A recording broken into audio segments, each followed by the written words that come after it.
Ciprian a dat foc și bubuit cauciucurile de pe un Logan 1,5 DCi, ajungând să schimbe inclusiv treapta a treia cutiei de viteze, stând pe loc și scoțând fum din anvelope, iar Adi s-a învârtit și a dat burn din cauciucuri la volanul unui BMW Ursuleț, ambrii membrii X-Team.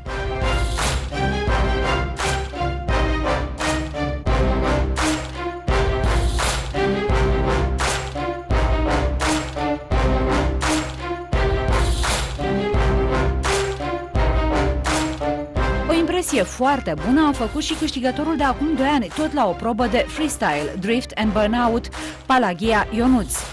Posesor al unui SLK 200 cu care s-a înscris la îndemânare și a unui BMW Ursuleț pregătit special pentru evenimente de acest gen, a făcut o atmosferă incendiară, fiind și câștigătorul probei de freestyle, eveniment organizat de Legal Racing.